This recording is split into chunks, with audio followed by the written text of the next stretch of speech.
The records didn't lie, but someone had been lying to them for decades. Margaret Hayes pulled another dusty ledger from the storage room shelf, her fingers leaving clean tracks through years of accumulated grime. The basement of Charleston County's records office smelled like mildew and forgotten secrets, a scent she'd grown accustomed to since accepting this position in March 1951. The fluorescent lights overhead flickered occasionally, casting unstable shadows across rows of metal filing cabinets that stretched toward the far wall like iron soldiers guarding something no one wanted to remember. As the county's new chief archivist, her job was simple: organize 40 years of birth certificates, death records, and hospital documentation into something resembling order, make sense of the chaos. Create a system. The previous archivist, an elderly man named Mr. Thornton, had retired after 32 years of service, leaving behind what could only be described as organized chaos. Files were misfiled. Documents were scattered across different cabinets with no apparent logic, and some boxes hadn't been opened since they were first stored in the 1920s. Simple. That's what County Administrator Howard Brennan had told her during the interview. Just needs someone with attention to detail and patience, nothing complicated. Margaret had believed him. She'd needed the job. Her father's medical bills from his final illness had depleted her savings, and her previous position at the Columbia Municipal Library had ended when budget cuts eliminated her department. Charleston offered stability, decent pay, and the kind of quiet, methodical work that suited her temperament. The ledger in her hands was from 1927. Its leather binding cracked with age and exposure to the basement's humidity. She carried it to her desk, a scarred wooden thing that had probably been down here as long as the files, and opened it carefully, revealing page after page of birth records written in neat administrative handwriting. Names, dates, times of birth, mothers listed, fathers listed, race listed. This was South Carolina in the 1920s, after all, where such classifications were considered essential information. The usual documentation meticulously recorded, except when it wasn't. Margaret's pen hovered over her notepad as she reached an entry that gave her pause. Baby listed as female European descent. Mother's name blank, father's name blank, place of birth. Charleston foundling home. Adopted? Yes, within 3 days of birth. Adoptive family, Mr. and Mrs. Jonathan Prescott of 47 Battery Street. Battery Street, that was old money territory. The kind of address that meant the Prescott family had been wealthy for generations. She made a note and continued 2 pages later. Another similar entry. Baby male, European descent, no parents listed. Born at Charleston Foundling Home, adopted within 48 hours by Mr. and Mrs. William Beaumont. Margaret frowned. She'd worked in municipal records for nearly 8 years before coming to Charleston. First in Columbia, then briefly in Greenville. She'd seen plenty of incomplete paperwork, plenty of administrative shortcuts taken by overworked clerks. Orphanages and foundling homes often received babies whose mothers wanted to remain anonymous. That part wasn't unusual, but something about these entries felt different. The blank spaces were too consistent, too deliberate. Most foundling home records at least included some information.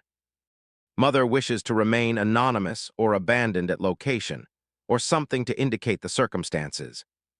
These entries were aggressively blank, as though someone had carefully erased any trace of origin. She flipped back through the pages she'd just catalogued. There was another one on page 17, and another on page 23. Baby after baby, all marked as European, all with missing parental information, all adopted within days of arrival, always to wealthy families, always to addresses in the nicest parts of Charleston. Margaret lit a cigarette her third of the morning and stared at the ledger. Maybe it was nothing. Maybe foundling homes in the 1920s just kept poor records. Maybe wealthy families had some kind of fast-track adoption process she wasn't aware of. But her instincts, honed by years of catching clerical errors and inconsistencies, told her this was something else entirely. Over the next 3 weeks, Margaret worked her way through 16 years of records from 1922 through 1938. She established a routine. Arrive at 7 in the morning before the rest of the administrative staff, make coffee in the small break room, and descend into the basement with her notepad and a fresh pack of cigarettes. She'd work until noon, take a brief lunch at her desk, then continue until 5 or sometimes 6:00 in the evening. The pattern didn't just continue, it intensified. Between 1923 and 1939, she counted 147 babies that matched the same profile, listed as white or European. No parents recorded, placed through either the Charleston Foundling Home or a private organization called St. Catherine's Adoption Society. All adopted quickly, most within a week of their appearance in the system. All to wealthy families. What made Margaret's stomach turn wasn't just the missing information.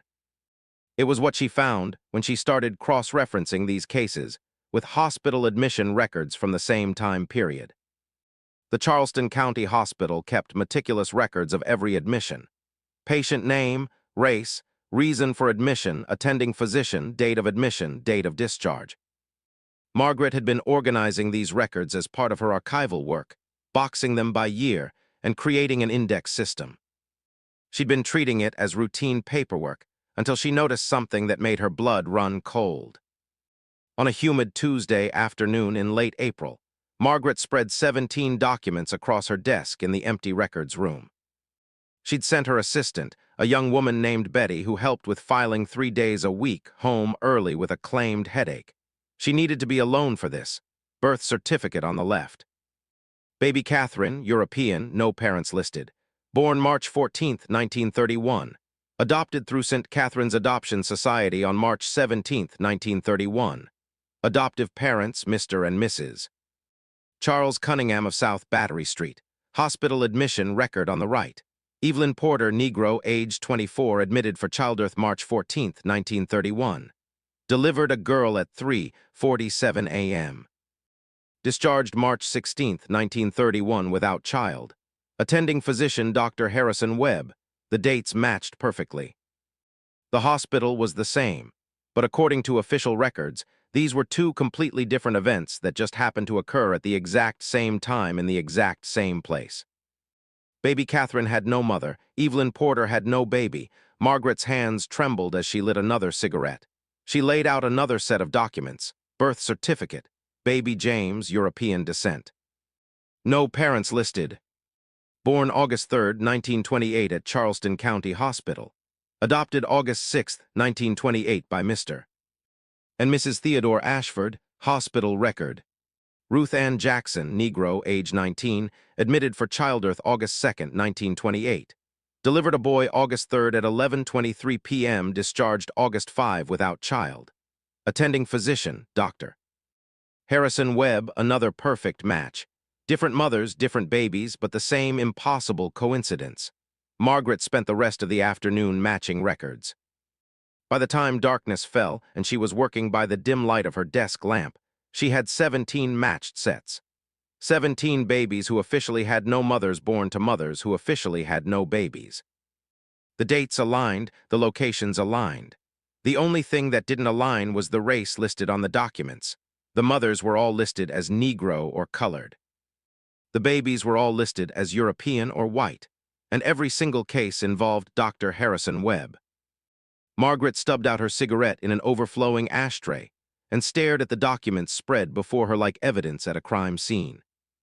Because that's what this was, she realized with growing horror. This wasn't administrative error or clerical confusion. This was systematic, this was organized, this was deliberate. Someone had been taking babies from black mothers and selling them as white. She should report this immediately to her supervisor. She knew. Howard Brennan was a reasonable man, a fair administrator. Surely he would see what she was seeing, understand the implications, and take appropriate action. This was evidence of crimes. Kidnapping, fraud, falsification of official documents, serious crimes that demanded investigation. But something held her back. The meticulous nature of the deception suggested this wasn't the work of one rogue clerk or even one corrupt doctor. This required coordination between multiple institutions. The hospital, the Foundling Home, St. Catherine's Adoption Society, and whoever processed the birth certificates and adoption papers. It required authority, respect, and the cooperation of people at multiple levels of Charleston's social and administrative hierarchy. Dr. Harrison Webb's name appeared on every single matched hospital record. That couldn't be coincidence, but Webb wasn't just any doctor. Margaret had seen his name on plaques and dedication ceremonies mentioned in old newspapers she'd catalogued. He'd been prominent, respected, influential, the kind of man whose word carried weight. Whoever had orchestrated this operation had power, and powerful people protected themselves and each other. Margaret decided to dig deeper before reporting anything. She needed more than matched documents and suspicious coincidences. She needed to understand the scope, the mechanism, the money trail. She needed evidence so compelling that it couldn't be dismissed or buried. She began staying later at the office, arriving earlier. Betty commented that Mrs. Hayes seemed very dedicated to her work. Mr. Brennan, on his occasional visits to check on the archiving progress, seemed pleased with her thoroughness. Neither of them knew what she was really doing. Margaret created a hidden filing system in the locked bottom drawer of her desk. For every matched case she found, she made careful notes. Mother's name and address, baby's listed information, adoptive family name and address, attending physician, dates. She noted patterns, repeated names, connections between families. She started mapping the network on sheets of paper she kept folded at the bottom of her purse. The Charleston foundling home had closed in 1943, its building now converted into apartments. Margaret drove past it one evening after work, a 3-story brick building on Ashley Avenue. Unremarkable except for the small plaque by the door indicating its former purpose. She wondered how many babies had been processed through those doors, how many mothers had handed over children they couldn't keep, how many had been told their babies were dead when they were actually being prepared for sale. But St. Catherine's Adoption Society was still operating, housed in a respectable-looking brick building on King Street, right in the heart of Charleston's commercial district. Margaret had walked past it 100 times without thinking twice. It looked exactly like what it claimed to be, a charitable organization helping children find homes. She went there on a Saturday morning in early May, dressed in her best church clothes, a navy blue dress with white collar, modest heels, a hat she normally reserved for weddings. She'd rehearsed her story carefully, practicing in front of her bathroom mirror until the lies came smoothly. The building's interior was clean and professional with tile floors and painted walls covered in framed photographs of smiling children. A reception desk dominated the front room, behind which sat a woman in her 60s with steel gray hair styled in perfect waves. Her nameplate read, Mrs. Elelena Pritchard, Administrative Director. "Good morning," Margaret said, keeping her voice pleasant and slightly uncertain. The tone of someone who wasn't quite sure they were in the right place. "I'm hoping you might be able to help me. I'm trying to locate information about an adoption that may have gone through St. Catherine's, Mrs. Pritchard's smile was immediate and professional, but Margaret noticed it didn't reach her eyes. "Good morning, dear. We're always happy to help with inquiries." "What sort of information are you seeking?" "It's about my cousin," Margaret said, using the cover story she'd prepared. "She was adopted as an infant in 1932. Our grandmother recently passed and left a small inheritance to all her grandchildren. We're trying to locate Catherine, that's my cousin, to notify her of the inheritance. The family always knew she was adopted, but we never knew through which agency." "I see." Mrs. Pritchard pulled out a ledger from beneath the desk. "And what was the adoptive family's name?" "Cunningham. Mr. and Mrs. Charles Cunningham. They lived on South Battery Street." Something flickered across Mrs. Pritchard's face so quick Margaret almost missed it. Recognition, perhaps, or weariness. "I'm afraid our records are confidential, dear," Mrs. Pritchard said, closing the ledger without looking at it. "Adoption files are sealed for the protection of all parties involved. It's state law." "I'm sure you understand. Of course, I do understand the need for privacy, but this is a legal matter, an inheritance. Surely there's some way to at least confirm whether the adoption went through your agency. I'm not asking for details about her birth family or anything sensitive. The law is quite clear. Mrs. Pritchard's smile had frozen into something less friendly. "We cannot confirm or deny any adoption without proper legal authorization, a court order or written permission from the adoptee themselves. If your cousin wishes to learn about her adoption, she would need to petition the court to unseal the records. But how can she petition if we can't even locate her to tell her about the inheritance?" "That's unfortunate, but I'm afraid it doesn't change the legal requirements." Mrs. Pritchard stood, indicating the conversation was over. "I'm sorry, I can't be more helpful." "Have you tried hiring a private investigator? They often have resources for locating missing family members." Margaret thanked her and left, her mind racing. The woman's reaction had been too smooth, too practiced. This wasn't standard bureaucratic adherence to privacy laws. This was a wall specifically built to keep people from asking questions. Mrs. Pritchard had recognized the Cunningham name. Margaret was certain of it, and she'd shut down the inquiry with practiced efficiency. Over the following weeks, Margaret continued her research with increasing caution. She varied her routine, sometimes arriving late instead of early, sometimes working through lunch, sometimes leaving at exactly 5:00 like a normal employee. She didn't want to establish a pattern that might draw attention. She created a second set of notes that she kept at home, hidden in a hatbox at the back of her bedroom closet. If someone confiscated her work files, she'd still have a backup. She was beginning to understand she was investigating something that powerful people wanted to stay buried. The count of matched cases grew steadily. 147 became 163, then 184, then 207. The sheer scale was overwhelming. Margaret started analyzing the adoptive families more carefully, looking for patterns beyond just wealth.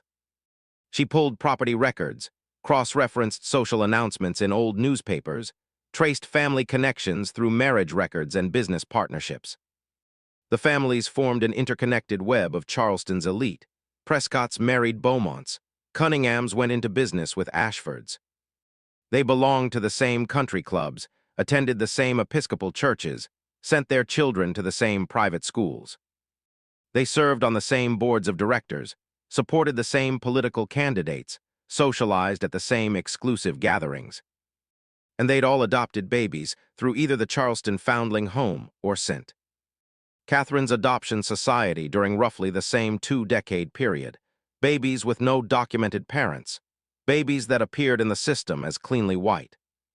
Babies that could be absorbed into these wealthy white families without raising questions.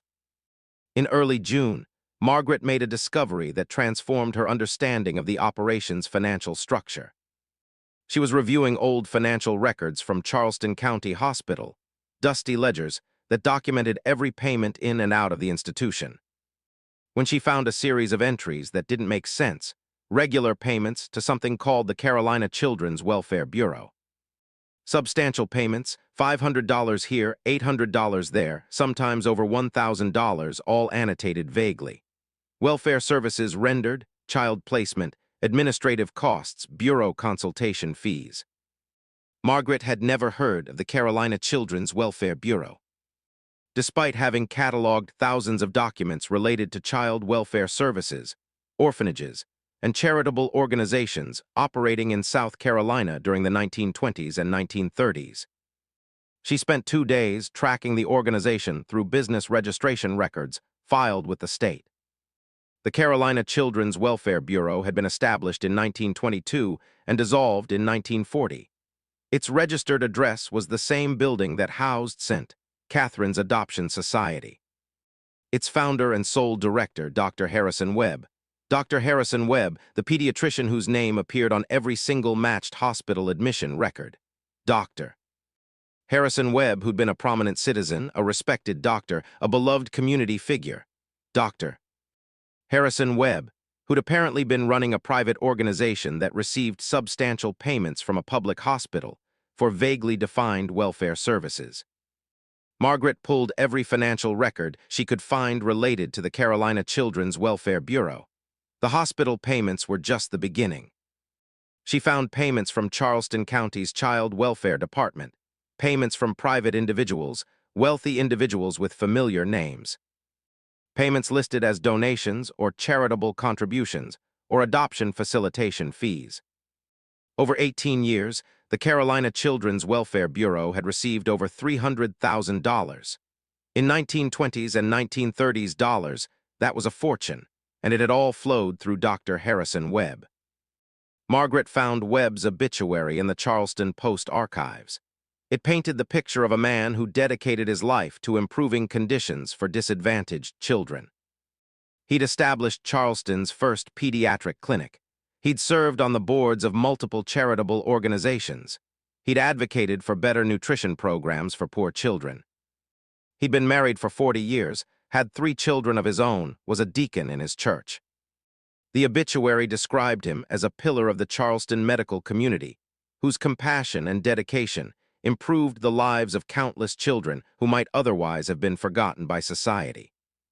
Donations in his memory were directed to St. Catherine's Adoption Society. Dr. Webb had died in 1945, praised and respected, his legacy celebrated. 6 years later, Margaret was uncovering evidence that his charitable work had been a cover for systematic child trafficking. The pieces were assembling into a horrifying picture. Webb had used his position as a respected pediatrician to identify light-skinned babies born to black mothers, women who were poor, often unmarried, legally, and socially powerless. Through his role at the hospital, he could control what information went on to birth certificates and hospital records. Through the Carolina Children's Welfare Bureau and his connection to St. Catherine's, he could facilitate adoptions. Through his reputation and social connections, he could connect these babies with wealthy white families desperate for children. The black mothers were told their babies had died or were taken immediately after birth with vague explanations. No bodies were shown. No death certificates were issued. The women, devastated and legally powerless, had no recourse. Who would believe a poor black woman accusing a respected white doctor? The babies were documented as white or European from birth, erasing any paper trail connecting them to their biological mothers. With no record of black parentage, there was no legal claim to be made, no connection to be traced. The wealthy white families got healthy infants without the difficulties and expenses of traditional adoption. They paid substantial fees disguised as donations to the Carolina Children's Welfare Bureau or St. Catherine's Adoption Society, and received babies who could pass as their biological children. In an era before blood testing or DNA analysis, there was no way to prove the children weren't related to their adoptive families. Everyone got what they wanted except the mothers who got lost and lies and decades of unanswered questions. It was elegant in its cruelty. It was efficient in its exploitation. And it had operated for nearly 20 years, protected by medical authority, social respectability, and the racial hierarchies that made black women's testimony worthless against white institutions. Margaret knew she needed more than documents. She needed testimony. She needed to talk to the mothers. This was dangerous territory, and Margaret knew it. She was a white woman planning to go into black neighborhoods and ask about events that had occurred decades ago. Events that, if her theory was correct, involved powerful white institutions stealing children from vulnerable black women. She had no authority, no official reason to be asking questions, no protection if the wrong people found out what she was investigating. But she had to know. The documents told part of the story, but they were cold, impersonal. The mothers could tell her what had really happened, could confirm or disprove her theories, could add the human dimension that would make this undeniable. She started with Evelyn Porter, whose hospital admission had matched baby Catherine's birth certificate from 1931. The hospital record listed an address on Street, a historically black neighborhood just north of downtown Charleston. Margaret drove there on a Saturday afternoon in mid-June. Street was lined with narrow houses painted in faded colors, porches where people sat fanning themselves in the heat, children playing on sidewalks. Margaret's car, a blue Ford sedan, drew stares. White women didn't often drive through this neighborhood, especially not alone. The address from the 1931 hospital record led to a narrow 2-story house with peeling yellow paint and a sagging front porch. A garden in the tiny front yard grew tomatoes and beans on makeshift trellises. An elderly man sat on the porch in a rocking chair, watching Margaret approach with undisguised suspicion. "Afternoon," Margaret said, stopping at the base of the porch steps. "I'm looking for Evelyn Porter. I understand she lived at this address back in the 1930s. The man stopped rocking. His face was deeply lined, his hair white. He studied Margaret for a long moment before speaking. "Who's asking?" "My name is Margaret Hayes. I work for Charleston County's records office." She decided partial honesty was safest. "I'm trying to locate some old hospital records, and Evelyn Porter's name came up. I'm trying to verify information from 1931. Evelyn's been dead near 10 years now, the man said flatly. What's this about? Margaret hesitated. She couldn't tell him the full truth. Not yet. Not without knowing who he was or whether he could be trusted. I found some incomplete information in old hospital records. I'm trying to make sure everything's properly documented. It's routine archival work. Did you know Evelyn? She was my sister. His expression hardened, and there wasn't nothing routine about what happened to her in 1931. So why don't you tell me what you're really here for? Margaret made a decision. She climbed the porch steps slowly, carefully, making sure he could see she wasn't a threat. May I sit? He gestured to a wooden chair. Margaret sat, placed her purse in her lap, and chose her words carefully. I've been organizing old county records, she said. Hose admissions, birth certificates, adoption papers. While doing that work, I found inconsistencies, patterns that don't make sense. Women admitted to the hospital for childbirth who were discharged without babies, but no death certificates exist for those babies. At the same time, babies with no recorded mothers being adopted through Charleston agencies. She met his eyes. I think something wrong happened.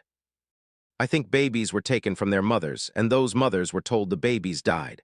I'm trying to find out if I'm right. The man studied her face for a long time. The only sound was the creak of his rocking chair and the distant laughter of children playing. You ain't from around here, he finally said. Your accent's got a little too much Columbia in it. I'm from Columbia originally. I moved to Charleston for this job 5 months ago, so you don't know how things work here. You don't know what happens to people who ask the wrong questions about the wrong things. He leaned forward. My sister Evelyn went into Charleston County Hospital in March of 1931, 9 months pregnant. She wasn't married. The father was a white man who worked at the port, denied everything. But Evelyn was happy about the baby anyway. She had a name picked out, had clothes ready, had plans. He paused, his jaw working. She went into that hospital expecting to come home with her daughter. They told her the baby died during delivery. Complications, they said. Better this way, they said. The Lord works in mysterious ways, they said. Did she believe them? Margaret asked quietly. What choice did she have? They were doctors, white doctors. She was a black woman with no husband and no money. When she asked to see the body, they told her it wasn't possible. Said the baby's body had already been prepared for burial. Said it would be too upsetting, better for her to remember the pregnancy instead of seeing death. He shook his head. They didn't even give her a grave location. Said the hospital took care of indigent burials, but she didn't believe them. She knew her baby hadn't died. She told me late at night when she'd been drinking and the memories got too heavy that she heard her baby crying. Heard her for maybe 10 seconds after the birth, heard a strong, healthy cry.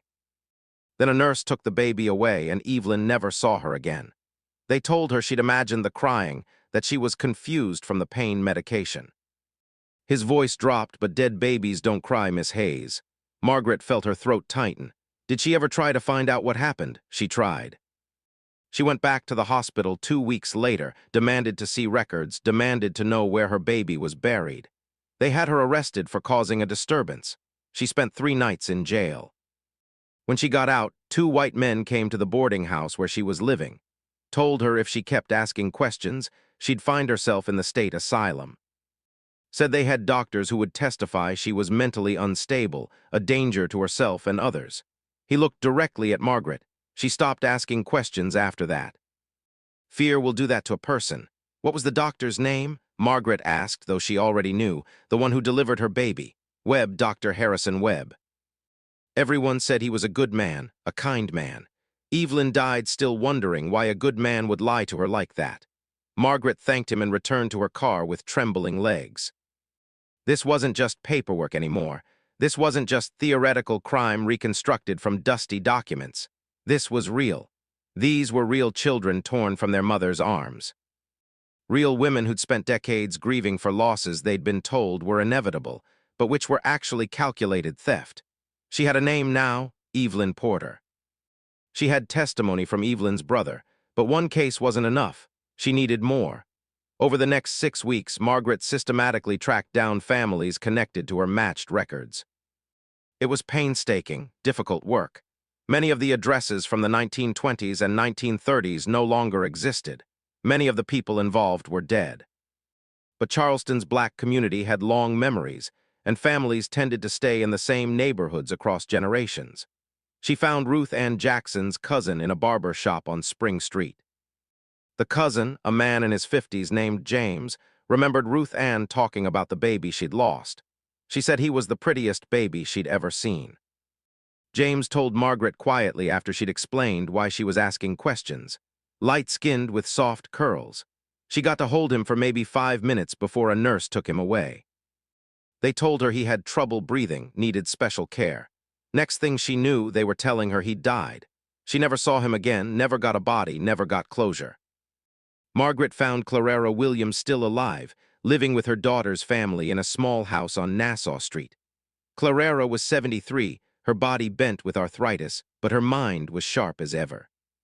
She invited Margaret inside with a weariness that melted into fierce anger when Margaret explained her research.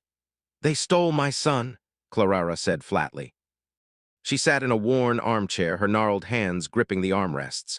"They told me he died, but I knew better. I saw him. He was breathing. He was alive. And then they took him away and told me lies." "What happened when you questioned them?" Margaret asked gently. Clara's laugh was bitter. "I made a fuss. I demanded answers. I went to that hospital every day for a week, asking where my son was buried, asking to see death certificates, asking why no one could give me straight answers." She paused. "They had me committed to the state asylum, said I was having a mental breakdown, that the grief had made me unstable. I spent 6 months in that place. 6 months, 6 months of hell. And when they finally let me out, I found out they'd done something else while I was locked up." Clara's voice shook. "They sterilized me, said it was medically necessary. Said I'd had complications during my son's birth that required surgery. But I know what they really did. They made sure I'd never have another baby they could take." Margaret felt sick. "Did you ever try to pursue legal action? With what lawyer? What money? I was a black woman who'd been declared mentally unstable by white doctors. Who was going to believe me?" Clara leaned forward. "You know what the worst part was? I'd see them sometimes, those white families with their new babies walking downtown, shopping on King Street. And I'd look at those babies and wonder if one of them was mine. Wonder if my son was being raised 10 blocks away by people who had no idea he'd been stolen." Margaret interviewed 7 more mothers or their surviving family members over the next month. The stories were hauntingly similar. Babies described as unusually light-skinned, taken away immediately after birth or within the first few hours. Mothers told their children had died, but never shown bodies, never given death certificates, never provided with any documentation of death or burial. Women who questioned too loudly faced consequences: arrest, institutionalization, threats, loss of employment. One woman, Dorothy Lewis, had been fired from her job as a domestic worker when her employer, a wealthy white family, learned she was making accusations about the hospital. Dorothy's employer happened to be on the board of Charleston County Hospital. Another woman, Helen Brown, had been visited by police who'd threatened her with arrest for filing a false report when she tried to claim her supposedly dead baby was actually alive. The system had protected itself efficiently. Any mother who resisted was quickly silenced through legal intimidation, social pressure, or institutionalization. The racial dynamics of 1920s and 1930s South Carolina meant that black women's testimony carried no weight against white medical professionals' word. The mothers were poor, often unmarried, legally powerless. The institutions were wealthy, respectable, protected by Charleston's elite. It had been perfect, and it had been perfectly evil. Margaret compiled everything she'd learned into detailed notes. She now had documentary evidence, matched birth certificates and hospital records. She had financial records showing payments flowing through Dr. Webb's organization. She had testimony from multiple mothers and family members describing the same pattern of behavior. She had a clear picture of how the operation had functioned. Identify light-skinned babies born to black mothers. Take the babies immediately after birth. Tell the mothers the babies died. Falsify birth certificates to list the babies as white with no parents. Sell the babies to wealthy white families through adoption agencies and silence any mother who asked too many questions. 207 cases. That was her current count. 207 babies stolen and sold over 18 years. The scope was staggering. This wasn't the work of one corrupt doctor acting alone. This required a network. Hospital administrators who allowed false documentation, nurses who took babies from their mothers, adoption agency staff who processed fraudulent papers, clerks who filed birth certificates they knew were lies, police who intimidated mothers into silence, judges who committed women to asylums for asking questions. And all of it had operated openly, protected by respectability and racial hierarchy for nearly 2 decades. Margaret knew she had to report this to someone with authority to investigate and prosecute. But who? The hospital administration was clearly implicated. Payments to Webb's organization had come from hospital funds, and hospital staff had participated in taking babies and falsifying records. St. Catherine's Adoption Society was central to the operation. Even the police couldn't be trusted. They'd arrested mothers who demanded answers. She needed someone outside Charleston's power structure, someone who couldn't be pressured or bought, someone who would take this seriously. She decided to approach a lawyer named Thomas Griffin, whose office was on Broad Street and who had a reputation for taking on controversial cases. She'd read about him in newspaper archives. He defended a black man accused of theft who'd been beaten by police, had challenged discriminatory practices at a local textile mill, had generally established himself as someone willing to stand against Charleston's establishment when justice demanded it. She called his office and made an appointment, telling his secretary only that she had information about official records that required legal expertise. Griffin's office was in a narrow building sandwiched between a bank and a real estate agency. The waiting room was small but clean, the furniture modest. A secretary with kind eyes showed Margaret into Griffin's private office at precisely 3:00 on a Thursday afternoon in late July. Thomas Griffin was a thin man in his 50s, with sharp eyes behind wire-rimmed glasses and silver hair that was thinning at the crown. He stood to shake Margaret's hand, his grip firm and brief. "Miss Hayes, my secretary said you have information about official records that might require legal consultation." Margaret had brought a briefcase containing selected documents. She wasn't foolish enough to bring everything, not to a first meeting. She opened it and pulled out a folder. "Mr. Griffin, I'm the chief archivist for Charleston County. Over the past 4 months, I've been organizing historical records as part of my job. During that work, I discovered evidence of what I believe was systematic fraud, kidnapping, and trafficking of infants." She placed the folder on his desk. "I need to know what legal options exist for reporting and investigating these crimes." Griffin's eyebrows rose. He opened the folder and began examining the documents Margaret had selected. 3 matched sets of birth certificates and hospital records, financial records showing payments to the Carolina Children's Welfare Bureau, notes from her interviews with Clarara Williams and Evelyn Porter's brother. He read in silence for nearly 10 minutes. Margaret watched his expression shift from skepticism to attention to something like dismay. "These dates are from the 1920s and 1930s, he finally said. "Yes.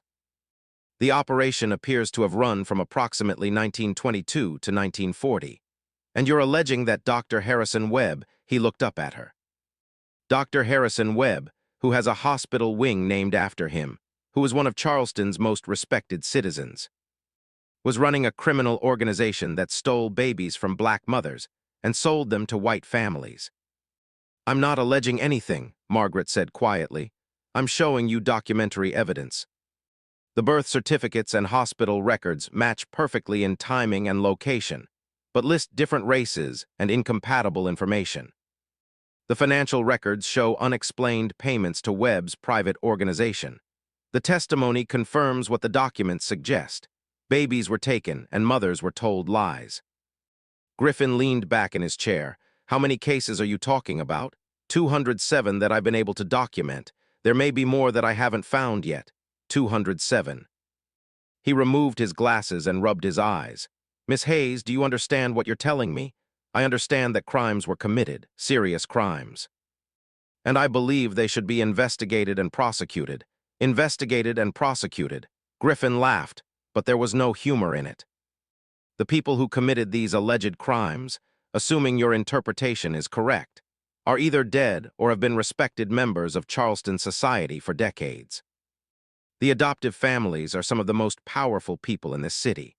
The children involved are adults now in their 30s and 40s, living their lives with no idea about any of this. So we just let it go. We pretend it didn't happen. I'm saying you need to think about the practical realities. Griffin stood and walked to his window, looking out at Broad Street below. Let's say you're absolutely correct. Let's say Dr. Webb and others were systematically stealing light-skinned black babies and selling them to wealthy white families. Let's say you have ironclad proof. I have strong evidence. Even with ironclad proof, what happens when you expose this? He turned to face her. The adopts, the babies who are now adults, would learn that their entire identity is a lie, that they're not biologically related to the families that raised them, that they were stolen as infants. Their lives would be destroyed. Their lives are already built on lies. Yes, but they don't know that. Right now, they're living normal lives. They have families, careers, identities. You'd be taking all of that away. Griffin returned to his desk. And what about the mothers? You said you interviewed some of them. They spent 20 or 30 years trying to move past their trauma. Reopening this would force them to relive the worst moments of their lives, knowing that their children are alive somewhere. But that reunification is probably impossible. They deserve to know the truth, maybe, but would the truth make their lives better or worse? Griffin sat down, and then there are the adoptive families. Some probably had no idea the adoptions were fraudulent. They went through what they thought were legitimate agencies, paid what they thought were legitimate fees, and genuinely believed they were giving homes to orphans. You'd be destroying their families, too. Some of them must have known, Margaret insisted. The fees were too high, the process was too quick, the lack of background information was too suspicious. Some of them had to know they were buying stolen babies. Perhaps, but proving that 3 decades later would be nearly impossible. The people who would have known the truth, Webb, whoever else organized this, they're dead. You can't prosecute dead people. Griffin folded his hands on his desk. Miss Hayes, I appreciate your dedication to justice, but you need to consider whether exposing this would create more harm than good. So your advice is to cover it up, to let them get away with it. My advice is to think carefully about your motivations and your goals. If your goal is justice, you need to ask justice for whom? If your goal is truth, you need to ask, at what cost? He pushed the folder back toward her. The people who organized this operation, they're beyond justice now. The victims have already suffered. The only people who would be hurt by exposure are the living. The adopts who'd learn devastating truths, the biological mothers who'd have old wounds reopened, the adoptive families who'd face scandal and shame. Margaret stood, gathering her documents. I understand your position, Mr. Griffin, but I disagree. The truth matters. These crimes matter. The victims deserve acknowledgement. Even if acknowledgement causes them more pain. Even then, because the alternative is letting the powerful get away with exploiting the powerless. The alternative is saying that some crimes are okay as long as enough time passes and enough important people benefit. Griffin, Miss Hayes, I respect your principles, but I can't help you with this. I won't be part of exposing something that would cause this much collateral damage. Margaret left his office feeling hollowed out. She'd expected skepticism. Perhaps she'd expected practical concerns about proof and prosecutability. She hadn't expected a lawyer to essentially tell her that the truth was too dangerous to reveal. But maybe he was right. Maybe exposing this would only create more victims. Maybe the moral thing to do was let the past stay buried. She spent the weekend thinking about it, smoking cigarettes on her small apartment's balcony and staring at Charleston's skyline. She thought about the mothers she'd interviewed, the pain still fresh in their voices decades later. She thought about the stolen children, now adults, living comfortable lives built on lies. She thought about Dr. Webb's legacy, untarnished despite his crimes. On Monday morning, she made her decision. Truth mattered, justice mattered. Even if it was messy, even if it hurt people, even if it was complicated, she would expose what she'd found. Margaret spent 2 weeks preparing a comprehensive report. 53 pages, single-spaced, documenting every matched case, every interview, every financial record she'd traced. She included photocopies of key documents, sworn statements from the mothers she'd interviewed, timelines showing the operation's scope and duration. analysis of the institutional systems that had enabled the trafficking. It was thorough, it was compelling, it was damning. She made 3 copies. One went into her locked desk drawer at work. One went into her home safe, hidden behind winter coats in her bedroom closet. The third she mailed to the Charleston Post, addressed to the editor with a cover letter explaining what the documents contained and requesting investigation. For 2 weeks, nothing happened. Margaret went to work, continued her archival duties, tried to act normal. The report she'd mailed sat in her locked drawer, a secret bomb waiting to explode. Then, on a Tuesday morning in mid-August, her supervisor called her into his office. Howard Brennan's office was on the 2nd floor of the county administration building, with windows overlooking the street and certificates of appreciation covering one wall. Normally, Brennan was jovial, quick with jokes, always friendly, the kind of boss who remembered birthdays and asked about employees' families. But when Margaret entered his office that morning, his face was grave. "Margaret, please sit down." She sat, her heart beginning to race. This wasn't normal. Something had happened. "I've been informed that you've been accessing records outside your assigned archival duties," Brennan said without preamble. His voice was formal, careful. "Hospital records, financial documents, adoption files, records that aren't part of the county archives project you were hired to manage." Margaret's mouth went dry. "Everything I've accessed has been properly cataloged and organized. That's my job. Your job is to organize county records, not to conduct criminal investigations." He pulled out a folder much thicker than the one she'd shown Griffin. "You've been pulling specific files that follow a pattern. You've been making copies of documents. You've been taking notes that have nothing to do with archival work. Someone had been watching her. Someone had been monitoring which files she accessed, what patterns she followed. Someone had reported her activities to her supervisor. I found evidence of crimes in the records," Margaret said, trying to keep her voice steady. "It was my duty to your duty is to organize and catalog, not to make accusations against prominent Charleston families based on circumstantial connections between old records." Brennan's voice hardened. "Thomas Griffin called me last week. He was concerned about your zealousness. He thought I should know you were making serious allegations based on incomplete information." Of course, Griffin had reported her. The lawyer she'd trusted with the truth had gone directly to the county administration. "The documents aren't incomplete," Margaret said. "The patterns are clear. Birth certificates and hospital records that match in every detail except race. Financial payments with no legitimate explanation. Testimony from mothers who testimony from elderly women whose memories of traumatic events from 30 years ago may not be reliable.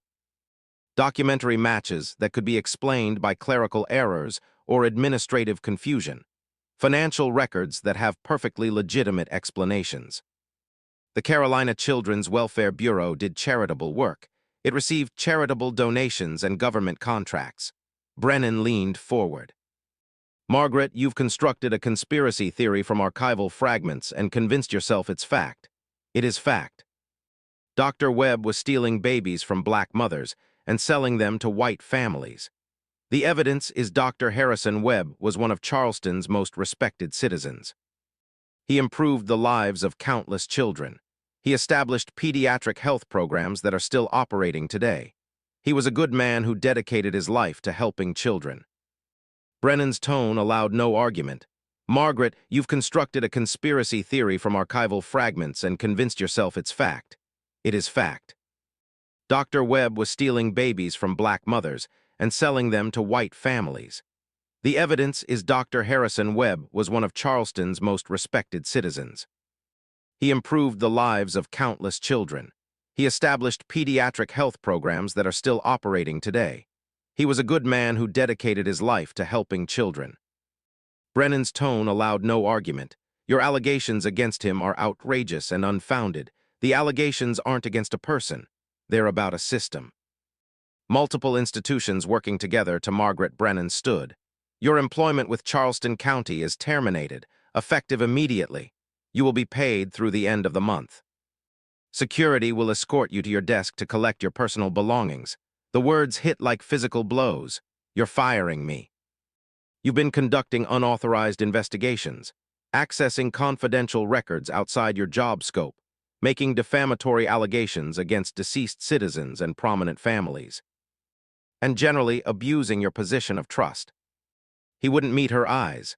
"I'm sorry, Margaret. You seem like a decent person, but you've crossed lines that can't be ignored. I was trying to expose crimes. You were seeing patterns where none exist and causing potential harm to innocent people based on flawed interpretations of old paperwork." He moved toward the door. "Take my advice. Let this go. Find another job, start fresh somewhere else. Stop chasing shadows." 2 security guards were waiting outside Brennan's office. They weren't aggressive or threatening, just quietly professional as they escorted Margaret back to the basement records room. They watched as she packed her personal items into a cardboard box, her notepad, her fountain pen, a photo of her parents, a coffee mug her sister had given her. When she reached for her locked desk drawer, one of the guards gently stopped her. "Anything in locked desk drawers is county property, Mom," he said. His voice was polite but firm. "It'll be inventoried and sent to you if it's personal." Her research, all her documentation, the evidence she'd spent 4 months compiling, the matched records, the interview notes, the financial trails, the copied documents. Everything except the copies she'd hidden at home and the report she'd mailed to the newspaper. "That's my personal research," Margaret said, trying to keep her voice from shaking. "Notes I took during my lunch breaks. It's not county property. If it's in county furniture created using county resources during your employment, it's county property. We'll go through it and return anything personal." The guard's expression was sympathetic but unyielding. "I'm sorry, ma'am. We're just following procedure." They walked her out of the building she'd worked in for 5 months. It was barely 10:00 in the morning, bright summer sunlight making her blink after hours in the dim basement. Other county employees watched as she was escorted out, their faces carefully neutral. Margaret stood on the sidewalk holding her cardboard box of personal items and feeling untethered from reality. She'd been fired. Her research had been confiscated. The lawyer she'd approached had betrayed her. And somewhere in Charleston, the people who'd benefited from Dr. Webb's operation were breathing sighs of relief that the threat had been neutralized. That evening, Margaret called the Charleston Post and asked to speak to someone about the report she'd mailed 2 weeks earlier. The receptionist was polite and confused. "I'm sorry, ma'am. I don't see any record of receiving a report from you. What did it concern?" Margaret described her 53-page document in detail. The title page, the documentation of baby trafficking, the evidence against Dr. Harrison Webb and Charleston's institutions. "No, we definitely haven't received anything like that." The receptionist said, "Our mailroom is very thorough. If we'd gotten something that substantial, it would have been logged and assigned to a reporter. Can you describe the envelope?" "When did you mail it?" Margaret provided the details. The receptionist promised to check with the mail room and call back if anything turned up. No one called back. The report she'd carefully compiled and mailed had vanished somewhere between her mailbox and the newspaper offices. Or it had arrived and been disappeared before it could reach anyone who might have investigated. Margaret sat in her apartment that night, smoking cigarettes and staring at the phone, paralyzed by the scope of the cover-up she'd stumbled into. They'd taken her job, her research, her attempt to contact the press. Someone with power had decided this story couldn't come out, and they had the resources to make sure it stayed buried. She still had one copy of the report hidden at home. She still had her notes. She could try other newspapers, Columbia, Atlanta, even papers outside the South. Someone might listen, someone might care. But Griffin's words echoed in her mind. Who benefits from exposing this? The mothers had already suffered. The children were adults living comfortable lives. The perpetrators were dead or untouchable. Exposing the truth would create new victims without bringing justice to old ones. Maybe that's what they were counting on. Maybe that's how they'd gotten away with it for so long. The truth was so ugly, so damaging, so complicated that exposing it seemed crueler than maintaining the lies. Over the next 2 weeks, Margaret sent her report to the Columbia State newspaper, the Charlotte Observer, and the Atlanta Journal-Constitution. She sent it to the FBI field office in Columbia. She sent it to the NAACP headquarters in New York. She received exactly 2 responses. The Columbia State sent a polite letter thanking her for the information, and explaining that they couldn't pursue investigations of events that occurred in other jurisdictions decades ago. The NADLACP sent a letter expressing appreciation for her documentation and assuring her that the matter would be reviewed. Nothing came of either response. No reporters called. No investigators followed up. The story she tried to expose simply sank without a ripple. In September, Margaret moved to Atlanta.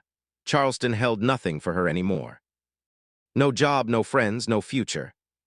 She found work as a secretary at a law firm, got a small apartment in Buckhead, tried to build a new life, but she never forgot what she'd found in Charleston's basement archives. She kept her copy of the report hidden, locked away, but preserved just in case. Just in case someday the world was ready to hear the truth. Years passed. Margaret married in 1953, a decent man named Robert Collins who worked as an accountant, and never asked too many questions about why his wife sometimes woke from nightmares about babies and lies. She had 2 children, a daughter and a son, and raised them in comfortable suburban normally, but she never stopped following news from Charleston. She watched for any hint that someone else had discovered what she'd found, that the truth might finally come out. In 1968, during the height of the civil rights movement, everything changed.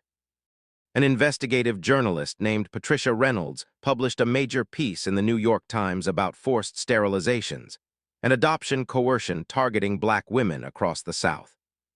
The article detailed how hospitals, social workers, and adoption agencies had systematically pressured poor Black women into giving up their babies, often through coercion or outright theft.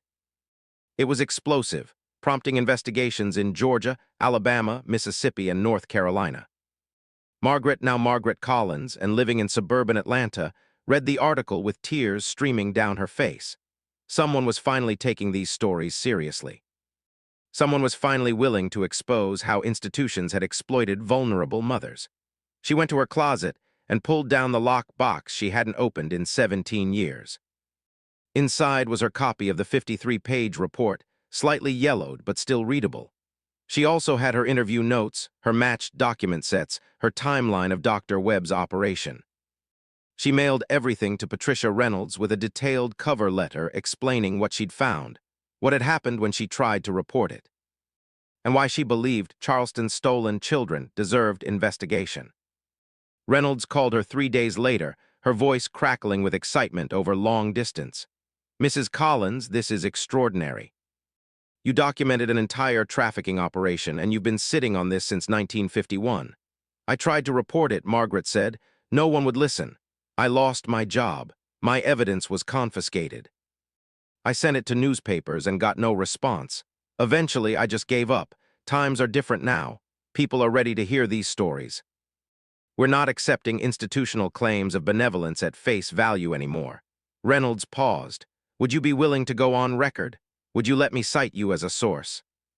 Margaret thought about Evelyn Porter's brother, about Clarera Williams's fierce anger, about all the mothers who'd been silenced and dismissed. She thought about Dr.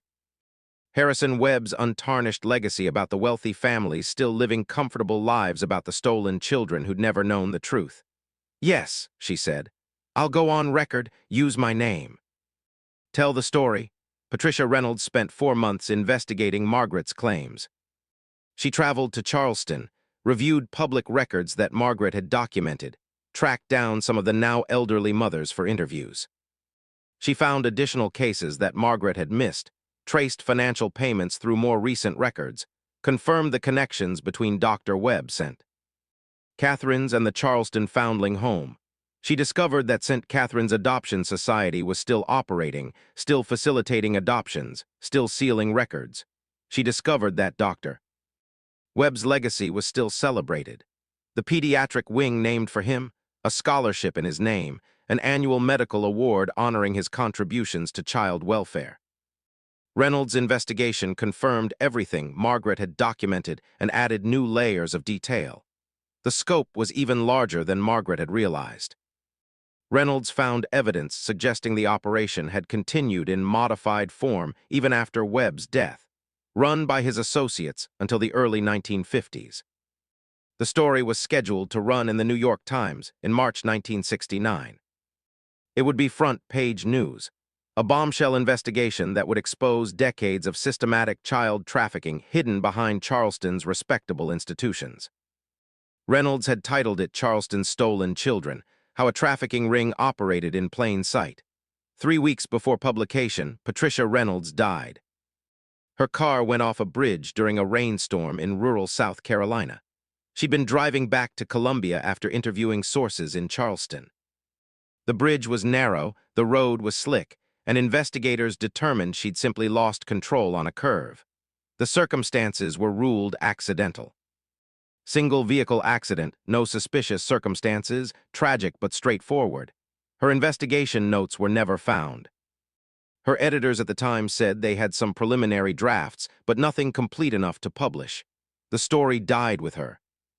Margaret received a call from a Times editor expressing condolences and explaining that without Reynolds's notes and completed draft, they couldn't run the story. Would Margaret be willing to work with another journalist to restart the investigation? Margaret said yes. She waited. No other journalist called. She wrote to the Times 6 months later asking about the status of the investigation. She received a polite response explaining that they'd decided not to pursue the story further. After Reynolds's death, they'd encountered difficulties obtaining cooperation from Charleston authorities and without access to complete documentation. They felt they couldn't meet their editorial standards for such a serious allegation. Margaret understood what that meant. Someone had intervened. Someone had made sure Patricia Reynolds's investigation disappeared along with her life. She wondered if the car accident had really been an accident. The thought kept her awake at night, made her jump at unexpected sounds, made her paranoid about her own safety. But nothing happened to her. No one threatened her. No one seemed interested in Margaret Collins, suburban Atlanta housewife. She was no longer dangerous, just a woman with a box of old papers that no one wanted to read. In 1974, Margaret was diagnosed with breast cancer. Facing her own mortality, she tried one more time to expose what she'd found. She sent her documentation to the Department of Health, Education, and Welfare. She sent it to the Southern Poverty Law Center. She sent it to the NACP again, this time with a personal letter to the director explaining everything she knew. She received polite responses thanking her for the information and assuring her that the matter would be reviewed. No investigations materialized. No reporters followed up.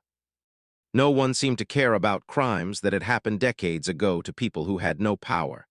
Margaret Collins died in November 1976, 4 days after her 53rd birthday. The cancer had spread faster than doctors expected. At her funeral, her husband and children mourned a woman they'd known as a devoted mother and wife, but whose obsession with Charleston's secrets had always remained slightly mysterious to them. Her papers, boxes of documents about stolen babies and trafficking rings were packed up by her children and stored in the attic of their father's house. They didn't throw the papers away. Their mother had clearly considered them important, but they didn't read them either.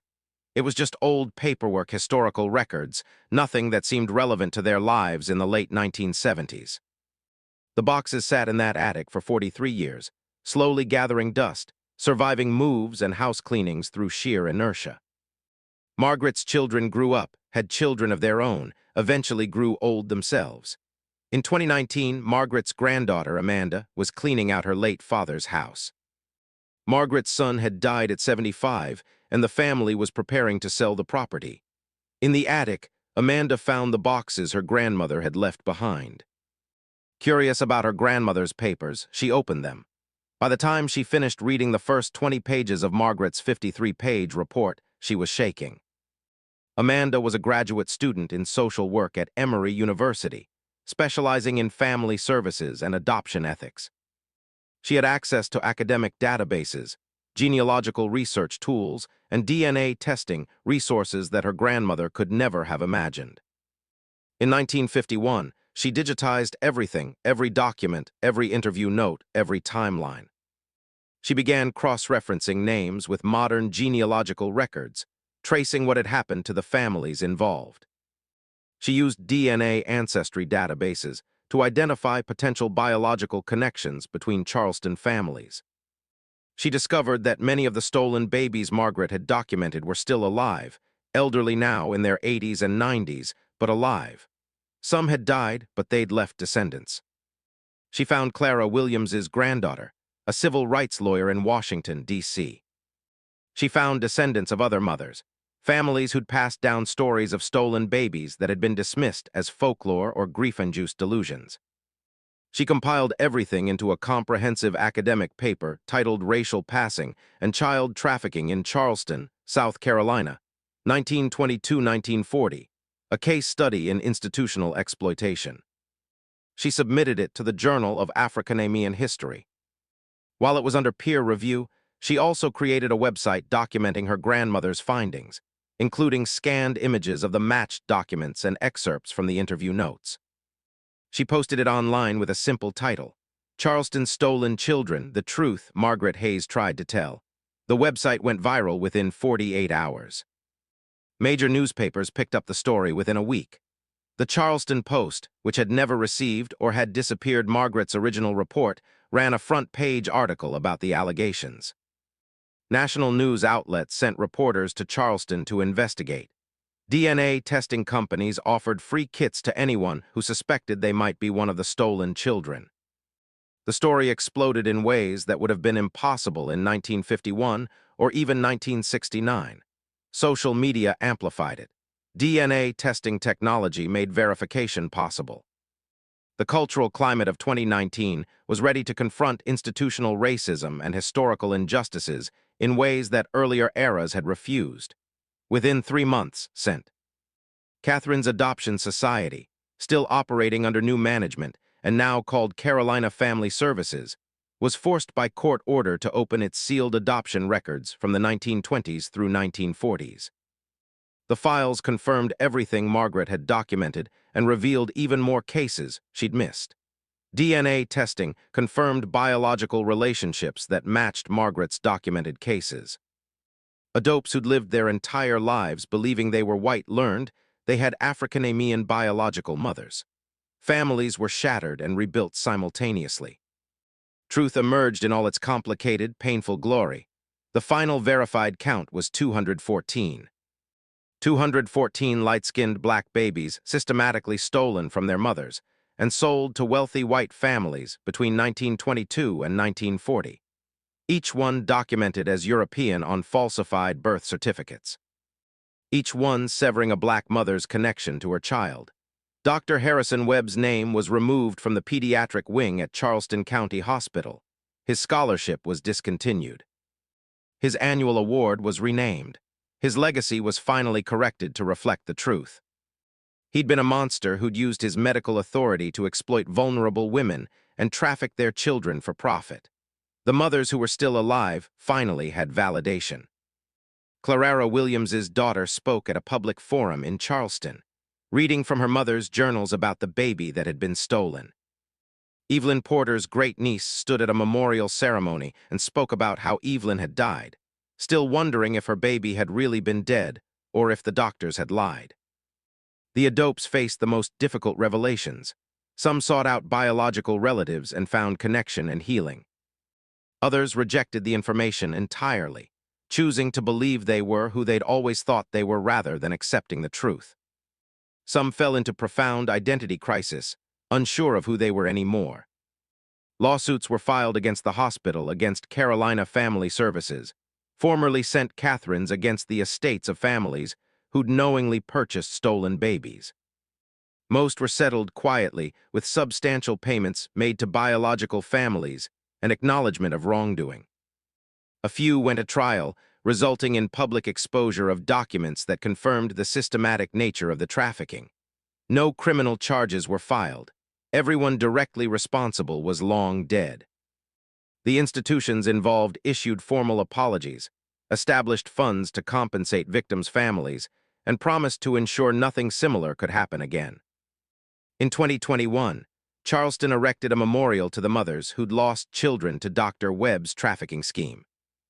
It's a simple granite stone in a small park near the old hospital building, inscribed with the names of mothers who could be verified, and a dedication to those whose names were lost or never recorded.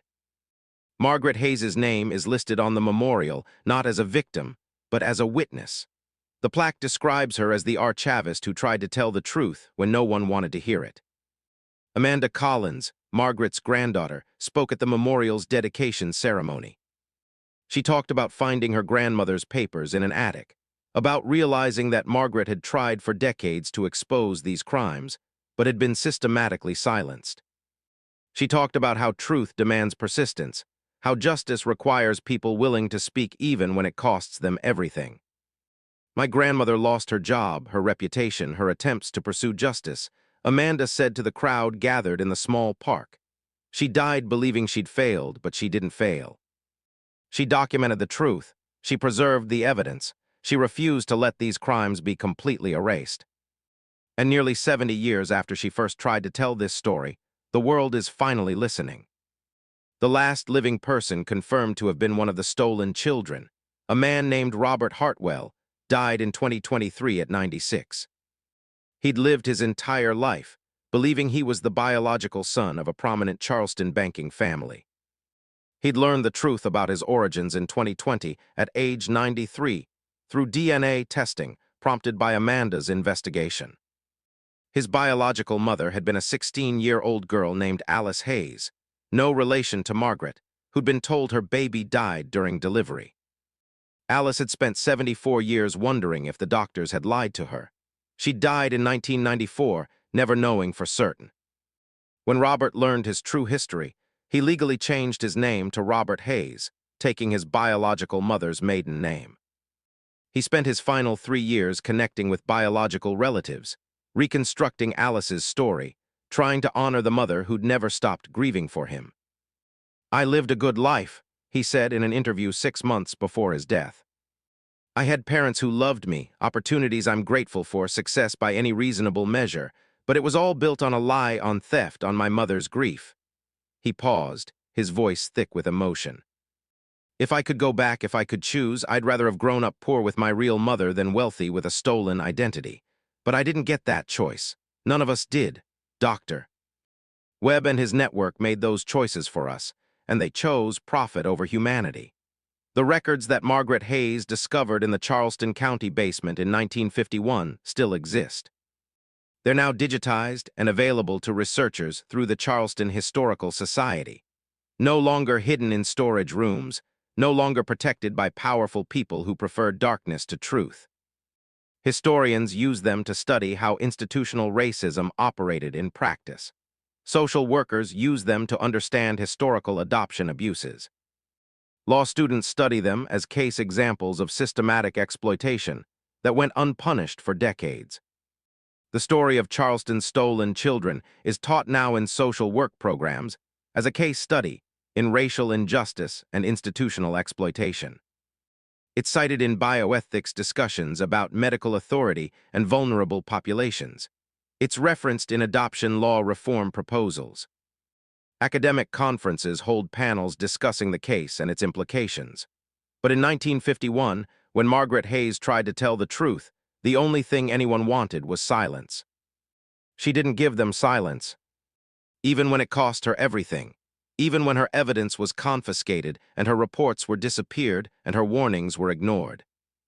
Even when people told her the truth was too dangerous to reveal, she didn't stay quiet. She documented everything she found. She preserved the evidence. She kept trying to make someone listen. The truth was buried for nearly 70 years, but it wasn't destroyed. It couldn't be destroyed because Margaret Hayes had refused to let it disappear completely. Sometimes that has to be enough. Sometimes all you can do is preserve the truth and hope that someday someone will be ready to hear it. Margaret never lived to see justice for Charleston's stolen children, but she made that justice possible. Her documentation, her interviews, her persistence, all of it eventually led to exposure, acknowledgement, and at least partial redress. History remembers Dr. Harrison Webb now as a trafficker who exploited his position and betrayed his oath. History remembers St. Catherine's Adoption Society as a front for child theft. History remembers Charleston's institutions as complicit in systematic exploitation. And history remembers Margaret Hayes as the woman who refused to look away. The mothers are gone now. The stolen children are gone or very elderly. The traffickers are gone. All that remains are documents, testimony memorials, and the uncomfortable knowledge that institutional evil can operate openly for decades if the victims are powerless and the perpetrators are respectable enough. But there's something else that remains. Proof that the truth, even when buried, can eventually emerge. Proof that documentation matters, that persistence matters. That refusing to stay silent matters, even when silence seems easier and safer. Margaret Hayes couldn't have known, as she packed her cardboard box and was escorted out of the Charleston County building in 1951, that her work would eventually matter.